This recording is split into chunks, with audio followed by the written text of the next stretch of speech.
नमस्कार, मी कुणाल पाटील, न्यूज महाराष्ट्र 18चा संपादक तुम्हा सर्वांचं चॅनलमध्ये स्वागत करतो। तुमचं आमचं नातं महाराष्ट्राच्या हिताचं। आज आपण आलो आहोत ठाणे जिल्हा अधिकारी कार्यालयासमोर। आज इथं निवारा हक्क समितीच्या माध्यमातून मानपाडा, आझादनगर, मनोरमानगर, गणेशनगर, शिवाजीनगर इथल्या रहिवाशांनी क्लस्टर हटाव ठाणे बचाव या संदर्भात धरणे आंदोलन दिलं आहे। तरी जाणून घेऊया या निवारा हक्क समितीचे अध्यक्ष ॲडव्होकेट किशोर दिवेकर साहेब यांच्याकडून नक्की काय म्हणणं आहे आणि काय मागण्या आहेत।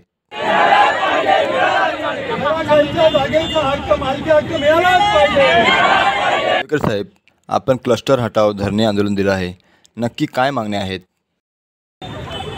आज दिनांक 9 एप्रिल 2025 रोजी ठाणे शहरामध्ये ज्या पद्धतीने या क्लस्टरची अंमलबजावणी करण्याची जी काही प्रोसेस चालू आहे ती अत्यंत बेकायदेशीर आहे। ठाणे शहरातील जवळपास 44 URP म्हणजे अर्बन रिन्युअल प्लॅन यांनी शासनाने मंजूर केलेले आहेत आणि या अंतर्गत या 44 विभाग प्रभागांमध्ये कोणत्याही प्रकारच्या सूचना, लेखी नोटिसा या संबंधित नागरिकांना दिल्या गेलेल्या नाही आणि यावरच असं सुद्धा सांगण्यात येत आहे की यामध्ये फक्त शासनाच्या जागेवरील घरच नाही तर मोडकळीस आलेल्या इमारती, धोकादायक इमारती आणि त्यातल्या त्यात ज्या काही डीम कन्व्हेन्स झालेल्या इमारतीसुद्धा ज्या क्लस्टरच्या सर्कलमध्ये येतील त्यांनासुद्धा या क्लस्टरमध्ये समाविष्ट केलं जातं आहे। म्हणजे आमचं याच्यामध्ये आव्हान आहे की याच्यामध्ये डीम कन्व्हेन्स झालेल्या ज्या सोसायटी आहे मध्यमवर्गीयांच्या त्यांनासुद्धा समाविष्ट केलं गेलेलं आहे।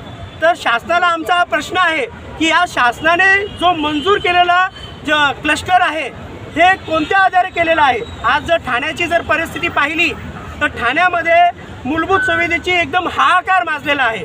आजची जर परिस्थिती पाहिली तर ठाण्यामध्ये पाण्याची भरमसाठ टंचाई आज आपल्याला दिसून येते। परंतु असं असताना सुद्धा आज हजारो हेक्टर जमिनींवर यांनी क्लस्टर योजना राबवण्याचा प्लॅन केलेला आहे। ही योजना नक्की नागरिकांसाठी आहे की डेव्हलपर आणि बिल्डर्स लोकांसाठी आहे? आजच्या याच्या मोर्चातून आमचा निषेध आहे की अशा या बिल्डर धारकांनी योजनांना आम्ही हद्दपार करण्यासाठी आजचा मोर्चाचं आयोजन केलेलं आहे। आणि यामध्ये सांगू इच्छितो की हजारो हेक्टर जमिनीवर ज्या उंच इमारती, या जे उंच टॉवर्स बांधणार आहेत यामध्ये या ठाणे शहराची लोकसंख्या जवळजवळ 3 ते 4 पटीने वाढण्याची शक्यता आहे। जर आज या ठाणे शहरामध्ये नियोजन नाही, पाणी नाही, घनकचरा व्यवस्थापनाची सोय नाही, त्यातल्या त्यात आज पार्किंगची व्यवस्था नाही, ठाण्यामध्ये रहदारी एवढी वाढलेली आहे, प्रदूषण एवढं वाढलेलं आहे, त्यातल्या त्यात आज पर्यावरण नष्ट होतं आहे, तर माणसांना मूलभूत अधिकाराच्या व्यतिरिक्त माणसाला जीवन जगण्याचा अधिकार आहे, ज्यामध्ये पर्यावरणपूरक जीवन जगण्याचा अधिकार आहे, हा मानवाचा अधिकार आहे। आणि आज या ऐतिहासिक ठाणे शहर असलेल्या या तलावांचं जे शहर म्हटलं जातं, ठाणे शहरामध्ये आज जी आपली नॅशनल फॉरेस्ट येतं, आज ते सुद्धा वेगवेगळ्या प्रकाराने त्याचं नियोजन बदललं जातं, त्याच्या योजना बदलल्या जातात, त्याचं आरक्षण बदललं जातं आहे। कुठेतरी ह्या गोष्टीचा आज ठाणे शहरात विचार झाला पाहिजे आणि ज्या पद्धतीने जी क्लस्टर योजना या शासनाने मंजूर केलेली आहे ती अत्यंत बेबनाव आहे, ती अत्यंत अनियोजनबद्ध आहे, त्यातल्या त्यात ती नागरिकांचा त्यांच्या निवारा, पाणी आणि मूलभूत सुविधांच्या हक्कावरती पायमल्ली करत आहे, असा आज आमचा या मोर्चाच्या वतीने ठाम निषेध आहे। यासाठी आज जवळपास घोडबंदरमधली कित्येक गाव, वस्ती, पाडे यामध्ये समाविष्ट झालेले आहेत। या व्यतिरिक्त अजून एक गाजर त्यांनी कोळीवाडे आणि गावठाणांना दिलेला आहे। काय तर म्हणे की गावठाण आणि कोळीवाडे यामधून त्यांना तात्पुरती स्थगिती दिलेली आहे। माझ्याकडे 44 URPचा प्लॅन आहे ज्याच्यामध्ये आजही ते गावे समाविष्ट आहेत।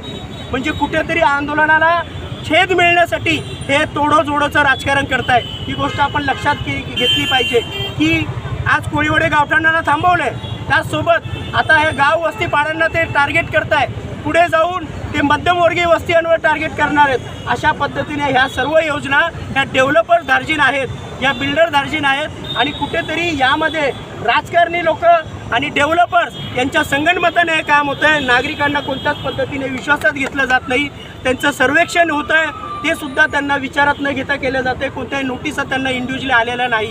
म्हणजे आज जर 50-60 वर्षापासून ग्रामपंचायतीपासून राहणारे जर लोक असतील आणि ते राहत असताना त्यांना विचारत घेतलं जात नाही की किती मोठी शोकांतिका आहे या ठाणे शहरामध्ये। एका बाजूने आम्हाला विकास दाखवायचा, दुसऱ्या बाजूने बक्कास करायचा, एका बाजूने पाणी आणि इतर मूलभूत सुविधा, आरोग्य, शिक्षणाकडे दुर्लक्ष करायचं आणि ठाण्यामध्ये सुशोभीकरणाकडे आपला सर्व निधी वळवायचा, ही कुठेतरी गोष्ट थांबली पाहिजे. यासाठी आज ठाणे शहराचे नागरिक म्हणून वस्त्यावर उतरलेले आहेत. मी पत्रकारांना ठाम इथं सांगू इच्छितो की यामध्ये फक्त झोपडपट्टीधारक नाही आहेत, यामध्ये मध्यमवर्गीय लोक आहेत, त्यांच्या सोसायट्यांमधले लोक आहेत, डीम कन्व्हर्ट झालेल्या सोसायट्यांचे लोकसुद्धा आहेत.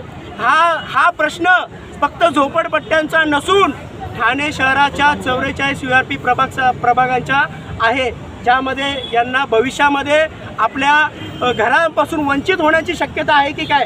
कारण की आज जर तुम्ही पाहिलं SRA सारख्या बिल्डर दर्जन योजना आहेत त्यासुद्धा ठप्प पडल्यात. 15-20 वर्ष झालेले आहेत, त्यांनासुद्धा न्याय मिळालेला नाही आहे. मग आज हजारो हेक्टर जमिनीवर जर डेव्हलपमेंट होत असेल त्या डेव्हलपरची तेवढी कॅपेबिलिटी आहे का, यासुद्धा गोष्टी लक्षात घेतल्या पाहिजे. कुठंतरी भविष्यात त्या निविदासुद्धा काढल्या जाणार आहेत, त्या त्यांना लक्षात घेऊन आणि त्यांच्या पावर असलेले डेव्हलपर्सच याच्यामध्ये डेव्हलपमेंट करतील आणि ठाणेकरांना ठाण्याच्या मूलभूत सुविधेपासून वंचित करतील, असं आज आमच्या या मोर्चातून आमचं निवेदन देत आहोत आज आम्ही शासनाला. दिवेकर साहेब, अजून डीम कन्व्हेन्स झालं नाही आहे, तरीही जबरदस्ती चालली आहे का प्रशासनाची? हो, तसंही झालेलं आहे. कारण की आज शासनाने मागे GR काढून डीम कन्व्हेन्स संदर्भात कित्येक अटी आणि नियम शिथिल केलेले आहेत. असं असताना सुद्धा आज कित्येक वर्षापासून डीम कन्व्हेन्स झालेलं नाही आहे.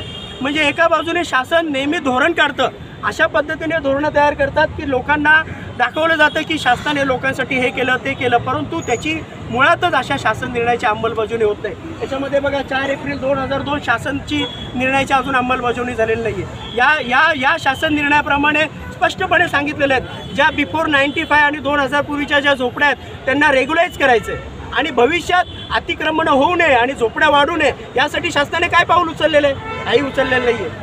यामध्ये बिल्डर, भूमाफिया आणि डेव्हलपर्स आणि एजंट्स यांचे मुळातच संबंध आहेत आणि याच अंतर्गत आज लोकांना घाबरवलं जातं की असे तुम्ही अनधिकृत आहात, तुम्हाला क्लस्टर मिळतो, तुमचा फायदा होतोय. परंतु तो फायदा कसा होतोय ते काहीतरी शासनाचे त्यांनी पटलावर त्या पद्धतीने लोकांचे प्रश्न जे आहेत ते त्यांनी ठामपणे लोकांसमोर मांडलेत का? लोकांना विश्वासात घेऊन ही कोणती योजना राबवली जाते का, ती मुळातच होत नाही आहे. क्लस्टर हे फक्त गाजर आहे असं वाटतं तुम्हाला? 100% आमचं हे ठाम मत आहे. क्लस्टर हे गाजरच आहे आणि गाजर नसून ती ठाणे शहराची भविष्यात होणारी फसवणूक आहे. आज एक मूळ प्रश्न आहे साहेब, आज ठाण्यामध्ये पाण्याची एवढी बिकट टंचाई आहे. आजच्या कंडिशनमध्ये ठाणेकर नागरिकांना पाण्याची टंचाई भासते, पाण्याची सुविधा नाही याच्याकडे. आणि मग भविष्यात जी 3 ते 4 पटींनी जी लोकसंख्या होणार आहे, 3 ते 4 पटींनी जी लोकसंख्या वाढवणार आहे, उंच इमारती बनून 50-50, 60-60 माळ्याचे टॉवर्स बनून, मग ह्या लोकसंख्येला पाणी पुरवठा आणणार कुठून? माझं असंही मत आहे की कदाचित ह्या भविष्यामध्ये जर उद्या याचे पिटिशनसुद्धा दाखल झाले तर या स्थानिक प्रशासन कोर्टाला सुद्धा दिशाभूल करण्याची शक्यता आहे. खोटे ॲफिडेव्हिटसुद्धा देऊ शकतात. इथपर्यंत यांची तयारी आहे. जर तुमच्या मागण्या पूर्ण नाही झाल्या तर तुमचं पुढचं पाऊल काय? आमच्या मागण्या जर पूर्ण केलं नाही तर हे आज आंदोलन ठाणे जिल्हाधिकाऱ्यासमोर शासनाला आम्ही वेटीस धरण्यासाठी आणि शासनाला मेसेज देण्यासाठी केलेलं आहे. हे आंदोलन थेट या जिल्हाधिकारी कार्यालयापासून थेट मंत्रालयापर्यंत जाईल. कारण की हा विषय शासन निर्णयाची जी अंमलबजावणी झाली, जो निर्णय पास झालेला आहे त्याला कुठेतरी रद्द करण्यासाठी कॅबिनेटमध्ये हा विषयावर चर्चा झाली पाहिजे आणि हा क्लस्टर हद्दपार करण्याचं लोकांच्या हिताच्या दृष्टिकोनाने याचा सर्वसमावेशक विचार करूनच झाला पाहिजे. व्हिडिओ आवडल्यास लाईक करा, शेअर करा, सबस्क्राईब करा आणि अशा व्हिडिओ पाहण्यासाठी बेल आयकॉनला नक्की प्रेस करा आणि तुमचं मत कमेंटमध्ये नक्की द्या.